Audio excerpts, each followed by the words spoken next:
ఇస్తాను. ఇంతవరకు ఎవరికి కూడా ఏ వాగ్దానం నెరవేర్చలేదు. వాళ్ళు దోచుకోనికే సరిపోయింది తెలంగాణ. అటువంటి పార్టీ తరఫున ఈరోజు ప్రవీణ్ కుమార్ గారు కాంటాక్ట్ చేస్తా ఉన్నారు. ప్రవీణ్ కుమార్ గారు అందరికీ విదితమే. ఆయన ఐపీఎస్ ఒక ఆఫీసర్గా ఉండి పార్టీ జాబ్కి రాజీనామా చేసి అందరూ బీఎస్పీలో చేరినప్పుడు అందరూ చాలా ఆదర్శవంతమైనటువంటి వ్యక్తి అని అందరూ ఊహించారు దళితులంతా. కానీ ఆయన ఉద్దేశం వేరే ఉండి బీఎస్పీలో ఎవరికి న్యాయం చేయకుండా షార్ట్లీగానే ఇక్కడ బీఆర్ఎస్ వాళ్ళతో అలయన్స్ పెట్టుకొని అది కుదరక మొత్తం దళితుల యొక్క పార్టీకి సంబంధించిన రాజీనామా చేసి ఈరోజు బీఆర్ఎస్ కాంటాక్ట్ చేస్తా ఉన్నారు. ఆయన స్వార్థపర రాజకీయం కొరకే ఈరోజు చేస్తా ఉన్నారు. అది కూడా ఏ పార్టీ? తెలంగాణ దోచుకున్నటువంటి పార్టీ నుంచి కాంటాక్ట్ చేస్తా ఉన్నారు. ఇక మూడోది మన కాంగ్రెస్. మనకు తెలిసిందే, మనం పోయిన అసెంబ్లీ ఎలక్షన్స్ లో రేవంత్ రెడ్డి గారి ఆధ్వర్యంలో 6 గ్యారంటీలు అందరికీ వాగ్దానం చేసి చాలా మాత్రం వాగ్దానం నెరవేరుస్తూ అందరి మనల్లో పొంది ఈరోజు మహిళలు ఎక్కడ మన యాదగిరిగుట్ట పోయినా వేరే ఏ ప్లేస్ పోయినా కూడా ఫ్రీ అని చెప్పి చాలా సంబరాలు పడతా ఉన్నారు. అదే కాకుండా మనకు 2 బెడ్రూమ్ అని ఏదో ఆశలు పెట్టి ఇచ్చినటువంటి ప్లేస్ లో మనకు ఇల్లు మనం ప్లేస్ కొనుక్కోవాలి 5 లక్షల రూపాయలు 6 లక్షల రూపాయలు చూపి వాళ్ళు ఇంద్రమ్మ గృహాలు కట్టడం జరుగుతూ ఉంది. అట్లాగే ముఖ్యంగా మొన్న మీటింగ్ లో రేవంత్ గారు సీఎం గారు ఒకటే వాగ్దానం చేసిండు, మనకు రుణమాఫీ చేస్తామని చెప్పి ఏదైతే వాగ్దానం ఉందో ఈరోజు కేసీఆర్ హరీష్ రావు ఏమైనా నీ రుణమాఫీ చేస్తా అంటే అనేది డిమాండ్ చేస్తా ఉన్నారు. ఈ డిమాండ్ కు తగ్గట్టుగానే మన సీఎం గారు రేవంత్ రెడ్డి గారు మనము 15th ఆగస్టు లోపల చేసి తీరుతాని చెప్పి ఛాలెంజ్ చేస్తే హరీష్ రావు గారు నీకు చేస్తే నేను రాజీనామా చేస్తానని చెప్పేసి ఛాలెంజ్ చేసిండు.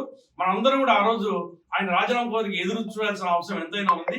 ముఖ్యంగా నేను డాక్టర్స్లో టీపీసీసీ డాక్టర్స్ వైస్ చైర్మన్ గా ఈరోజు మల్లు రవి గారికి ప్రచారం అంటే ఇంటింటా ప్రచారం చేద్దామని చెప్పేసి వాళ్ళ పెద్దరైనటువంటి మల్లు ప్రసాద్ గారు అట్లాగే అందరం ఈరోజు ఆయన గెలుపు కొరకు కనీసం 1,00,000 మెజార్టీ మనకున్న సంబంధాలతో అన్ని ప్రాంతాలు తిరుగుతూ నేను ఈరోజు హాస్పిటల్ కూడా బంద్ చేసుకొని ఆయన తరఫున ప్రచారం చేయాలని చెప్పేసి ఈరోజు నేను పుట్టినటువంటి ప్లేస్, నేను సర్వీస్ చేసినటువంటి ప్లేస్ నా కొల్లాపూర్లో ప్రత్యేకంగా ఈరోజు రావడం జరిగింది.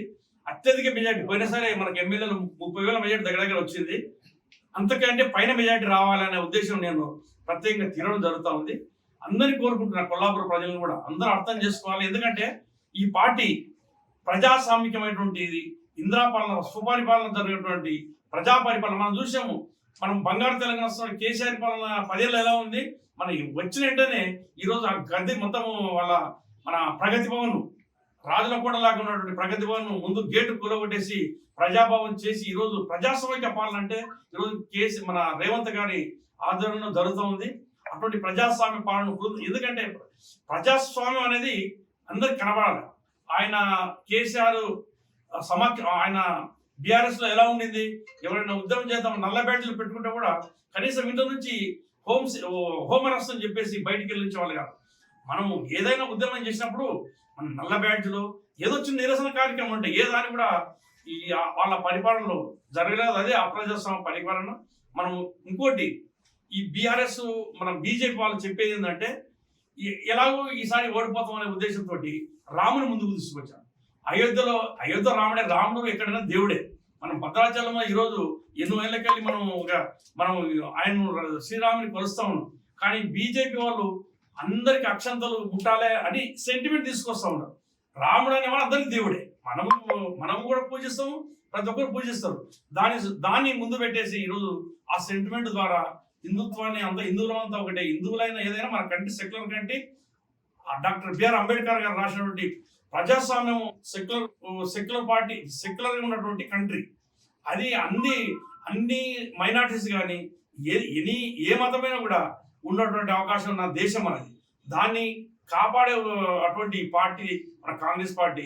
ముఖ్యంగా ఏంటంటే మనకు తెలంగాణ రావడానికి సోనియా గాంధీ గారు ఎంతోమంది బలిదానాలను చూస్తూ ఉండలేక తెలంగాణ ఇచ్చి ఈరోజు నష్టపోయినా పర్లేదు, ఆంధ్ర నష్టపోయినా పర్వాలేదు, తెలంగాణ తీసుకొచ్చినటువంటి సోనియా గాంధీ మనము ఆమెకు గిఫ్ట్గా ఇవ్వాలని చెప్పేసి ఈరోజు. ఎందుకంటే మనం పార్లమెంట్ గెలుచుకున్నట్టయితే మనకు ఉన్న ఈరోజు సర్వేలో చూస్తా ఉన్నాం చాలా మాత్రం బీజేపీ ఆల్మోస్ట్ 200 సీట్లు దాటదని చెప్పేసి అన్ని సర్వేలు ఇస్తూ ఉన్నాయి.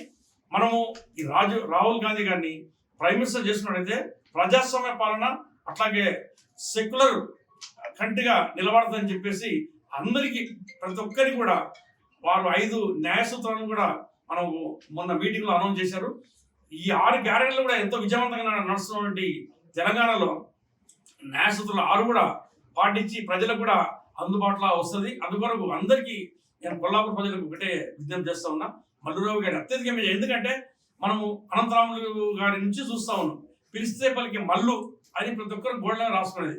ఆ మల్లు అనే నిదర్శనమే మల్లురావు గారు ఈరోజు వాళ్ళ బ్రదర్గా ఎంతో మంది పార్టీలు. ఈరోజు ప్రవీణ్ కుమార్ కూడా 3 సార్లు పార్టీ మార్చి వచ్చాడు మొన్ననే. కానీ మల్లురావు గారు 40 ఏళ్ళ నుంచి ఒకటే పార్టీలో ఉంటూ పదవి ఉన్నా లేకపోయినా కూడా వాళ్ళు పార్టీలో పనిచేస్తూ ఉన్నారు. అటువంటి వ్యక్తిత్వం ఉన్న వ్యక్తిని మనం గెలిపించుకోవాలి.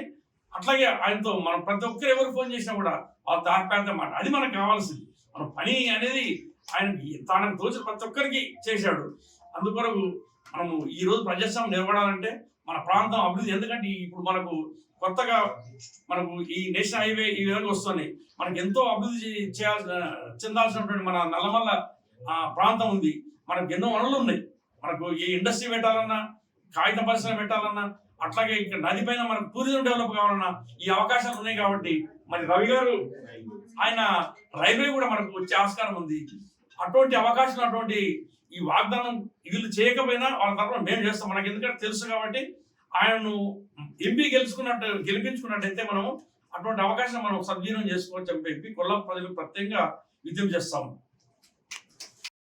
పార్లమెంట్ ఎలక్షన్స్ లో త్రిముఖ పోటీ నెలకొని ఉన్నది. బీజేపీ, బీఆర్ఎస్, అట్లాగే కాంగ్రెస్. అయితే మనం ఓటేసే ముందు ఒకటే ఆలోచన చెప్పి అందరికీ నేను విజ్ఞప్తి చేస్తా ఉన్నా. బీజేపీ గురించి మనం తెలుసుకోవాల్సిన అవసరం ఎంతైనా ఉంది. గత 10 ఏళ్ళు బీజేపీ సెంట్రల్లో మోడీ ఆధ్వర్యంలో ఇక్కడ మనకు బీజేపీ గవర్నమెంట్లో ఉంది.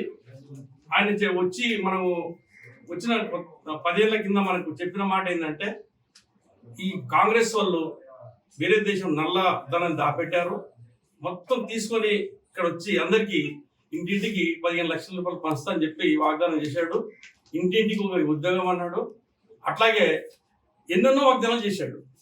పైగా ఇప్పుడు ఈ మధ్య ఇంకో స్లోగన్ ఏంటంటే, నేను 400 సీట్లు ఇస్తే మొత్తం రాజ్యాంగాన్ని మారుస్తా అనేది ఒక స్లోగన్ పెట్టుకున్నాడు. రాజ్యాంగాన్ని మార్చే ఉద్దేశం ఏంటంటే, ఉన్న రిజర్వేషన్స్ తీసేయాలంటే వాళ్ళ ఎంపీలు ఆయన మీద డిమాండ్ చేస్తూ ఉన్నారు. రిజర్వేషన్ పోవాలా, ఇప్పుడు ఈ దేశంలో ఉండకూడదు అనే ఉద్దేశంతో ప్రతి ఒక్క ఎంపీలు ఆయన మీద ప్రెషర్ పెట్టారు. కాబట్టి ఆయన ఒక్కటే అడుగుతా ఉన్నాడు, 400 సీట్లు నాకు ఇవ్వండి, నేను మార్పులు తీసుకొస్తానంటే. మనం అందరి దేశంలో గమనించారు ఈరోజు 400 సీట్లు తెచ్చడానికి రాజ్యాంగాన్ని మార్చాలి, రిజర్వేషన్ తీసేయాలి అనే ఉద్దేశం. అట్లాగే ఇప్పుడు మనకు ఏ పార్టీ అయితే అపోజిషన్ ఉంటుందో వాళ్ళను ఈడీ కానీ, అట్లాగే సిబిఐ కానీ ఐటీలు దాడులు చేయించడము, నిర్దాక్షిణ్యంగా అప్రజాస్వామికంగా ఈరోజు రూలింగ్ చేస్తూ ఉన్నాడు మోడీ గారు. కాబట్టి అటువంటి పార్టీ తరఫున భరత్ అనే ఒక క్యాండిడేట్ నిలబెడతా ఉన్నాడు. ఆయన ఎవరో కాదు, మన పాత రాములు గారి కొడుకే. రాములు గారు మనకు అందరికీ తెలుసు, ఇంతవరకు ఒక ప్లేస్ పోయింది లేదు, ఒకరికి సాయం చేసింది లేదు, ఒక్క వర్క్ కూడా చేయనటువంటి వ్యక్తి కొడుకు ఈరోజు బీజేపీ నుంచి ఉన్నాడు. ఇంకో విషయం, బీఆర్ఎస్ అంటేనే కల్వకుంట ఫ్యామిలీ పార్టీ అన్నట్టు. ఒక టీఆర్ఎస్ ను బీఆర్ఎస్ గా మార్చిండు. ఎందుకంటే టీఆర్ఎస్ లో ఉన్న ధనాన్ని మొత్తం తెలంగాణ కొల్లగొట్టి బీఆర్ఎస్ గా మార్చుకున్నాడు. దాంట్లో ఉన్నది 4 మాత్రమే మొత్తం పార్టీ వ్యక్తులు. దాంట్లో కేసీఆర్, కేటీఆర్, హరీష్ రావు, అట్లాగే కవిత. మనందరం తెలుసు, ఈ మధ్యనే కవిత జైల్లో ఉంది. షార్ట్లీ మొత్తం ఫ్యామిలీ అంతా కూడా జైలుకు వెళ్ళబోతున్నారు.